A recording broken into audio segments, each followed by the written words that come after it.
1편 말씀 보시겠습니다. 시편 1편 우리 다 같이 교독하도록 하겠습니다.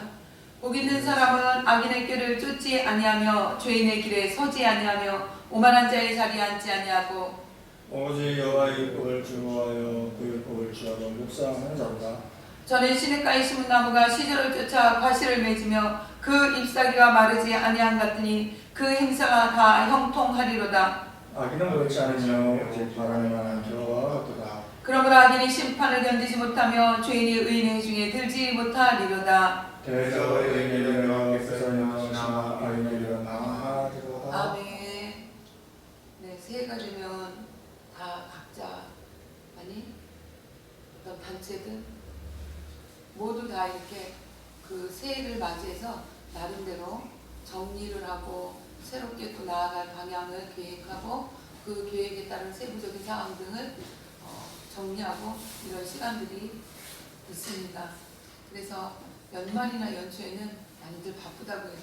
기업 차원에서는 결산을 해야 되고 새해도 새로운 것들을 정리를 해야 되고 우리 개인도 마찬가지죠.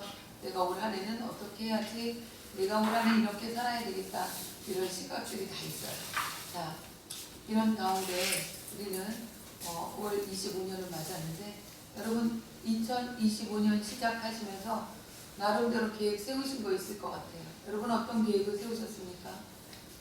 내가 올 한 해는 이거는 절대 내가 한번 해볼 거야, 내가 이것은 꼭 이뤄낼 거야 라는 이런 부분이 있다면 내가 이 습관은 나에게 아름답지가 못하니까 나는 이 습관을 고치자, 내가 이제 다시 하지 말자, 그런 어떤 남는 몰라도 나와의 어떤 다짐이랄까 이런 것이 있으셨을 거예요. 그런데 그 다짐이 어떤 사람은 지금까지 잘 이루어져 나가는 사람이 있을 것이고 어떤 사람은 벌써 흔들흔들하는 사람이 있을 거고 어떤 사람은 벌써 요거 포기한 사람이 있을 거예요. 어떤 사람 가운데는 계획조차도 없는 사람이 있어요. 여러분 우리가 뭔가 바라보는 것이 있고 뭔가 좀 생각하는 것이 있으면 우리 인간은 거기에 맞춰가게 돼 있어요. 그러나 바라보는 것이 없고 생각하는 것이 없으면, 다시 말해서 기대치가 없고 목표가 없으면 우리는 항상 그 모양이에요. 그 모양. 변화되는 게 없어요. 바꿔지는 것도 없고. 그렇다고 한다면 우리는 어때요? 우리는 하나님 앞에서 무언가 바라보는 것이 있어야 되겠죠. 묵시가 없으면 백성이 방자행하거냐. 다시 말해서 꿈이 없는 백성은 망한다. 우리가 꿈이 없으면 망한다, 이 얘기는 왜 나왔을까요? 내가 목표치가 있고 기대치가 있으면 거기에 맞춰서 사람은 노력하게 돼 있어요. 그러나 목표치가 없고 기대치가 없으면 그냥 내 인간 내면에서 올라오는 욕구대로 살아가는 게 인간이에요. 먹고 싶으면 먹고, 자고 싶으면 자고, 하고 싶으면 하고, 하기 싫으면 안 하고. 이거는 동물도 할 수 있는 일이에요. 이렇게 우리가 모든 하는 일에 있어서 사고가 아름답게 박혀지지 않냐고 우리가 바라보는 것을 제대로 보지 않으면 우리의 미래에는 누구도 보장할 수 없는 그런 상황이 되어버립니다. 오늘 본문 말씀은 복 있는 사람은 악인의 꾀를 쫓지 아니하며 이렇게 시작하고 있어요. 악인의 꾀가 어떤 것이 있을까요? 악인의 꾀. 사단의 유혹일까요? 네, 악인의 꾀 맞습니다. 사단의 유혹이에요. 남보다 내가 더, 남보다 내가 더 라고 하는 이 생각 때문에 꾀라고 하는 것, 그 꾀라고 하는 것이 이 성경에 나오는 단어 그 자체로 본다면 정말 꾀일 수 있어요. 그런데 그 꾀 뒤에 숨어 있는 것이 있다는 걸 여러분 아셔야죠. 꾀 뒤에는 누가 숨어 있어요? 늘 사단이 숨어 있다는 거예요. 늘 강조해도 지나치지 않는 요한복음 13장 2절의 말씀은 유다를 한 번에 훅 가게 만들었어요. 물론 유다가 한 번에 훅 갈 수 있는 여러 가지 조건들을 계속 형성해 갔던 것도 맞습니다. 그러다가 그것이 결정타를 잃은 거죠. 그러니까 사람이 내가 기대치가 있으면, 내가 꿈이 있으면 내 안에서 일어나는 욕구들을 살펴볼 수가 있어요.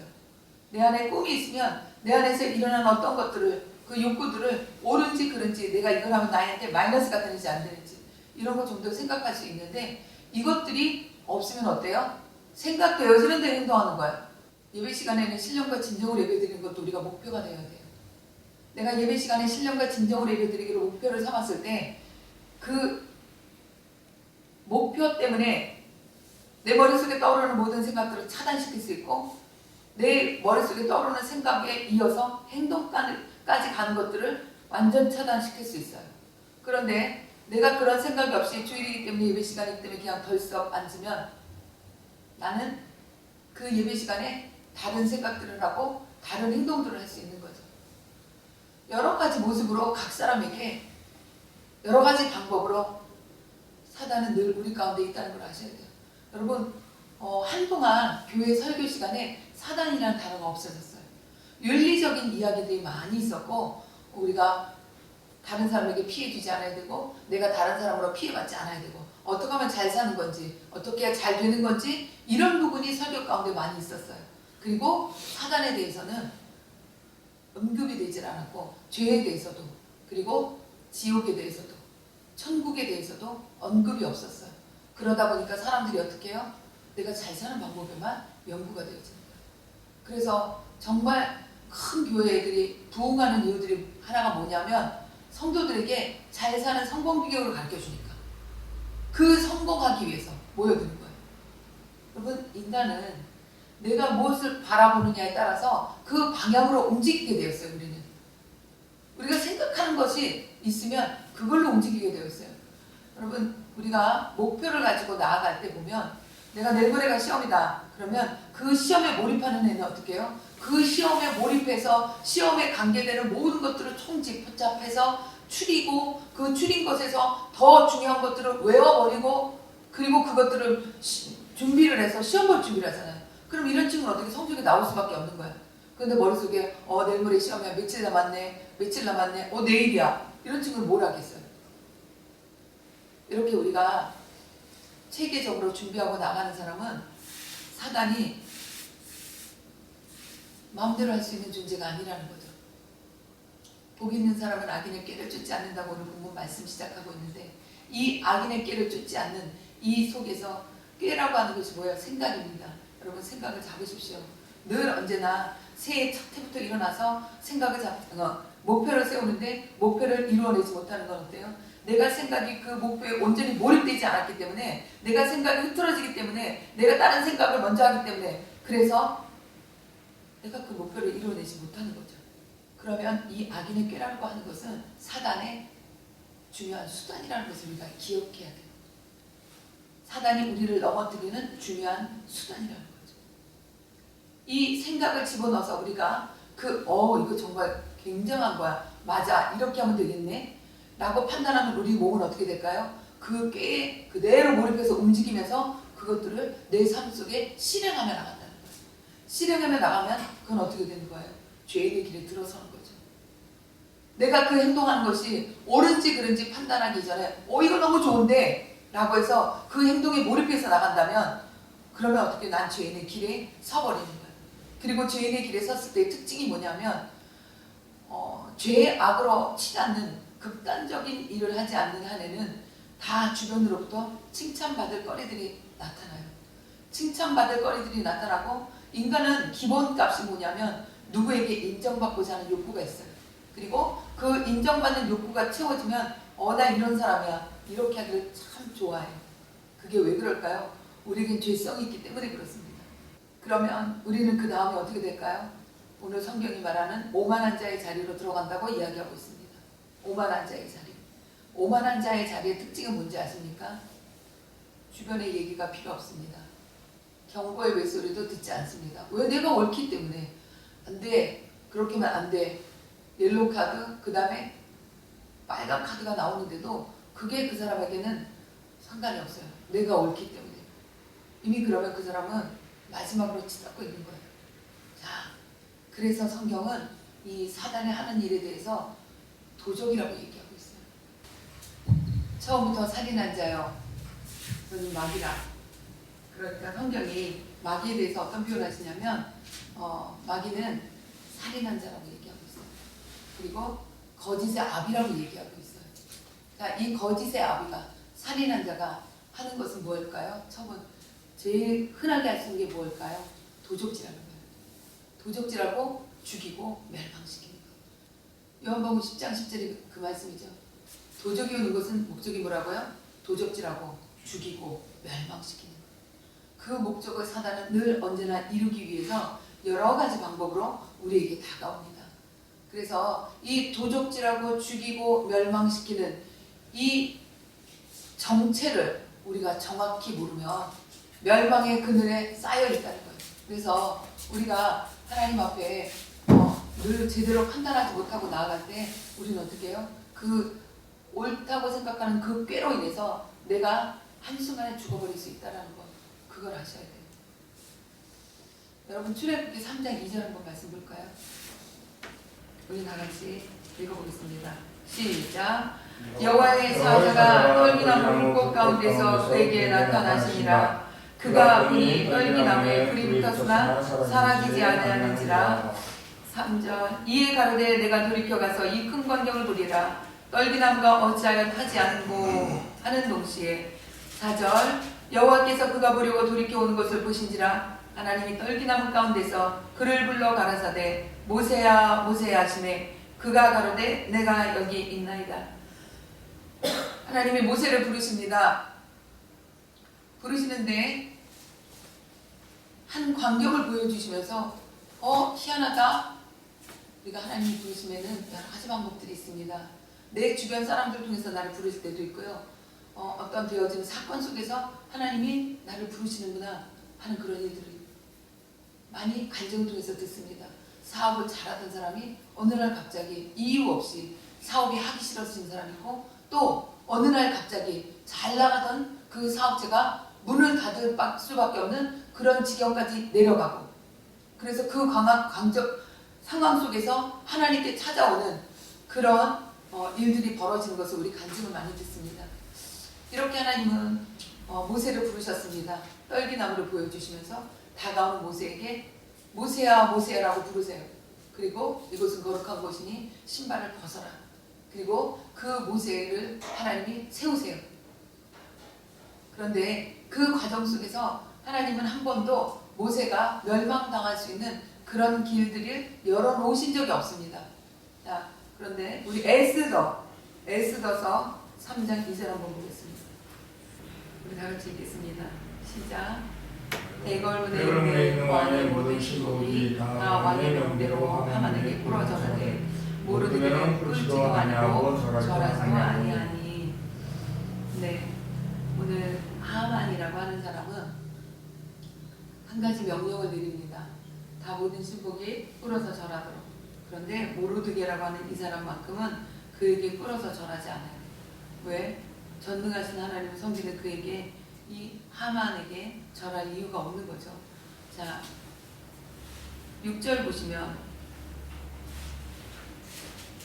저희가 모르드게의 민족을 하만에게 구한 거로 하만이 모르드게만 죽이는 것이 경하다 하고 아하수에로의 온 나라에 있는 유다인 곧 모르드게의 민족을 다 멸하고자 하더라.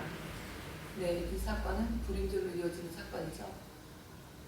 모르드게 한 사람으로 인해서 유다 민족이 다 죽게 되어지는 사건이 일어납니다. 그런데 그 사건을 하나님이 믿음으로 나가는 에스더와 그 온 유대 민족으로 인해서 하나님이 역전시키는 사건이에요.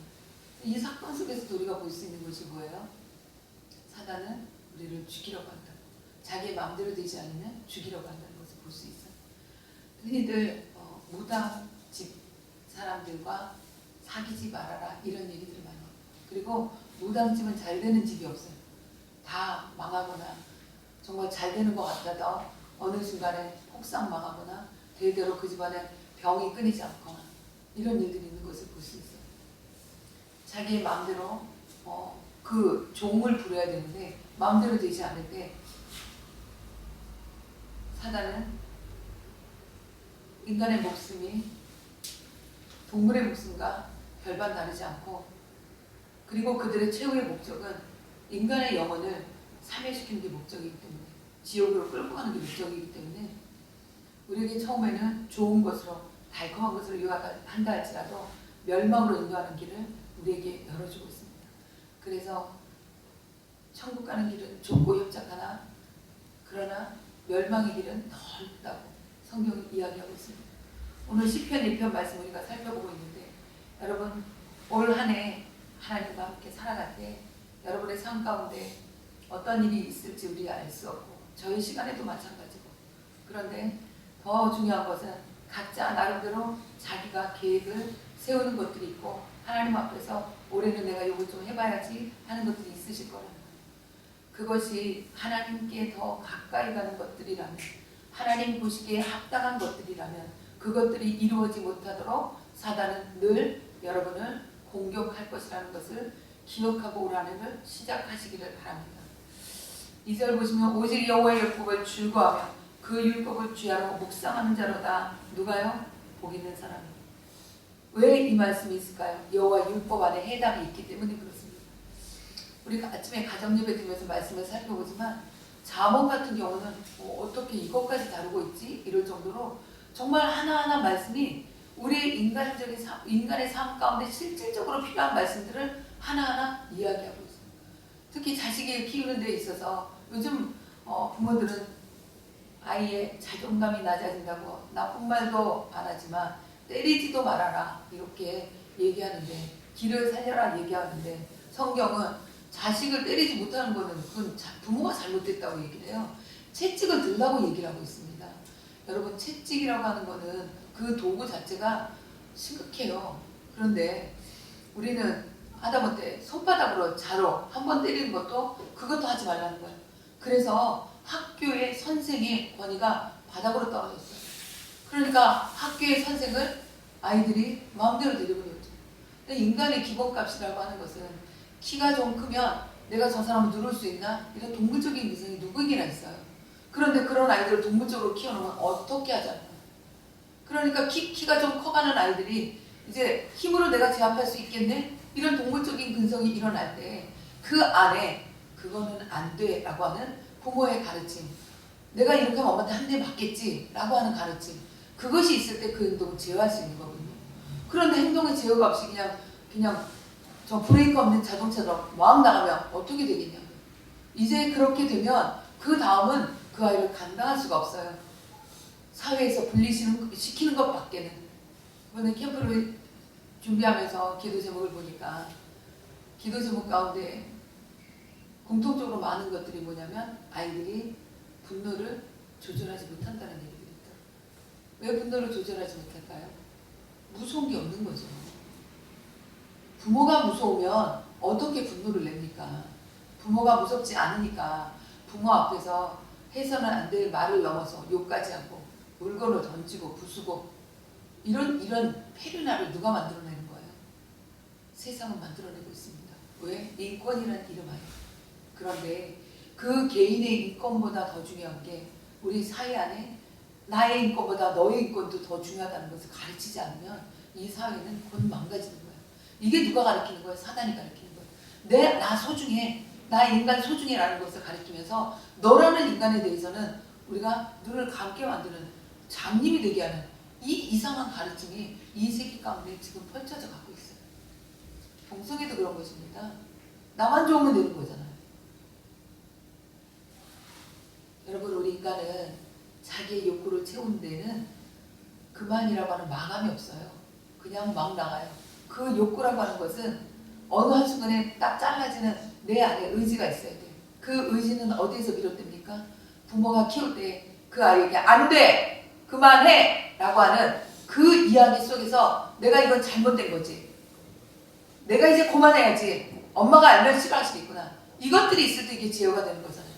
그런데 그건 3살 버릇 열을 간다고 그 어렸을 때의 기본적인 규율이 그 안에게 정립되어지지 않으면 이제 자기 욕구가 채워지지 않으면 분노를 획득하는 법을 배우고 그 분노가 채워지면서 더 큰 분노 그 분노를 도구로 삼아서 내 욕구를 채워가는 이제 괴물을 만들어 나가는 그것이 부모입니다. 지금 세대. 그래서 우리는 하나님의 말씀이 필요합니다. 하나님의 말씀이 우리의 심령 가운데 들어가면 그 심령 가운데 있는 그 말씀이 살아서 움직인다고 얘기하고 있어요. 성경. 살아서 움직인다고. 심령이 볼수록 쪼개고도 나옵니다. 할렐루야. 하나님의 말씀을 가르치고 그 가르친 말씀을 내가 받아들이고 말씀을 내가 내 것으로 소화해서 말씀대로 살려고 몸부림치는 법을 가르쳐 줄 때, 그럴 때 그 아이가 하나님 앞에서 천국 가는 길을 터득하고 하나님과 더불어 사는 법을 배운다라는 거죠. 하나님과 이 땅에서 천국 생활을 유지하는 법을 배우지 못한 사람이 어떻게 천국 가겠습니까? 하나님이 없는 생활을 하는 아이가 어떻게 천국 가겠습니까? 그래서 이스라엘 사람은 쉐마 교육을 중요시 여기고 그 쉐마 교육을 마음에 붙잡고 세대 차이가 없게 늘 말씀으로 같이 서로 공유하며 살아가고 있습니다. 여러분, 오늘 시편 1편 1절부터 6절까지의 말씀은 악인과 의인, 복 있는 사람과 복받지 못할 사람, 저주받을 사람, 이것에 대해서 지금 이야기하고 있어요. 이렇게 율법을 주야로 묵상하는 자, 즐거워하는 자에게 따르는 복이 있다고 가르치고 있습니다. 그는 시냇가에 심은 나무가 시절을 쫓아 과실을 맺으며 잎사귀가 마르지 않는 것 같으니 그 행사가 다 형통하리로다. 형통이라는 단어 여러분 다 좋아하시죠? 그리고 우리가 새해 복 많이 받으라고 형통하라고 그렇게 얘기하는데 그 형통은 누구에게 주어진다고요? 성경은 말씀에 있다고 얘기합니다. 율법을 즐거워하고 묵상하는 자, 여러분 생각해보세요. 율법을 즐거워하고 묵상하는 자가 헛된 행동 하겠습니까? 이쁜 짓을 하겠습니까? 이쁜 짓 하겠지. 그래서 이렇게 반대되는 행동을 하는 그런 사람들에게는 무엇이 따르냐? 악인은 그렇지 않으며 오직 바람에 나는 겨와 같도다. 쌀 겨가 얼마나 가벼운지 아십니까? 입김이 훌훌 날아다녀. 바람이 살짝만 불러도 오른쪽 왼쪽으로 갈피를 잡지 못해요. 이렇게 갈피를 못 잡는 사람들의 정신 상태를 뭐라 그래요? 연약하다. 그 다음에 그걸 더 넘어가면 어떻게? 정신병자네. 이렇게 얘기해요. 이렇게 흔들리는 갈대처럼 생각이 막 이렇게 5만 가지를 다 끌어안고 있는 사람은 어떻게? 특징이 두려움이 많아요. 공황장애까지 있습니다. 그러면 이 사람은 뭐 지옥 가기 이전에 이미 그의 삶은 지옥인 거예요. 그래서 그가 심판을 견디지 못하고 의인의 회중에 들지 못한다. 성경이 이렇게 얘기하고 있습니다. 6절 다 같이 읽어보겠습니다. 시작. 대저 의인의 길은 여호와께서 인정하시나 악인의 길은 망하리로다. 아멘. 올 한 해 여러분 여러 가지로 결정하시고 결단하시고 마음속에 생각 속에 그리는 그림들이 있으실 거예요. 그 그림들을 하나님이 합당하신 그림들이라면 올 한 해 수일 내에 이루시기를, 그리고 여러분의 행동 가운데 정착시키시기를 예수 그리스도로 축원합니다. 그렇게 되어질 때 여러분의 삶 가운데는 열매 맺혀지는 것을 보게 될 거예요. 과실이 맺히는구나. 근데 여러분 기억하셔야 될 게 뭐냐면 과실이 맺어도요 한순간에 떨어지는 일들이 있어요. 태풍이 오면 어떻게 돼요? 나무 뿌리째 뽑히는 일들이 있습니다. 우리 인생에는 없을까요?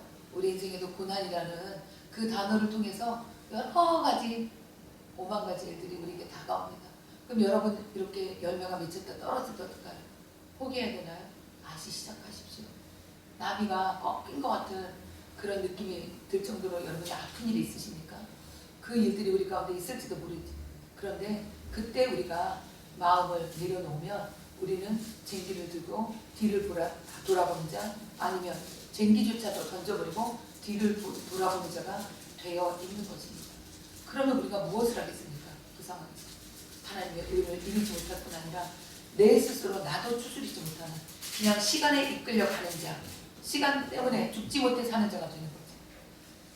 우리가 삶 가운데 여러 가지 태풍이 치고 뭐 광풍이 친다 할지라도 우리가 그 상황 가운데도 하나님의 말씀을 붙잡고 간다면 말씀이 일하시는 역사가 나타나십니다. 아멘.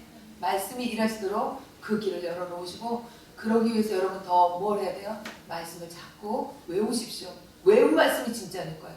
한 번 듣고 내 머릿속에 있었던 건 어떻게 내가 이 상황 어디서 들은 것 같은데, 내가 이럴 때는 어떻게 되는지 안 것 같은데, 근데 모르겠다. 우리 인간의 기억력에는 한계가 있습니다. 그래서 듣고 또 듣고 읽고 또 읽고 1년에 몇 도 그랬니? 이 얘기가 왜 나오겠어요? 망각의 동물이에요. 우리는 자꾸 잊어버려요. 그래서 정말 나이가 들수록 더 잊어버리는 게 심해지는데, 어렸을 때일수록 말씀을 외우는 게 중요해요. 말씀을 외울 때 그 말씀이 여러분의 삶을 인도해 갑니다. 할렐루야. 그래서 올 한 해 말씀 꼭 붙잡고 말씀이 일하셨네. 말씀이 일하시는구나. 그 말씀 나올 정도로 여러분의 삶 가운데 그런 모든 일들이 이루어지기를 예수 그리스도로 축원합니다. 기도합니다. 주님, 우리를 주님이 복 있는 자로 부르셨습니다. 그런데 우리는 악인의 끼에 노출이 되어서 그 악인의 끼를 그냥 받아들여서 우리가 복 있는 자의 길에서 정말 아버지 복 받지 못할 자의 길로 아버지 살짝 이탈할 경우들이 흔히 있습니다.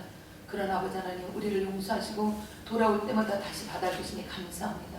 올 한 해는 왔다 갔다 하지 않게 도와주시고 옳은 길만 따를 수 있는 우리 모두가 될 수 있도록 주님 은혜를 베풀어 주시옵소서. 예수 그리스도를 감사하며 간절히 기도합니다. 아멘. 아멘.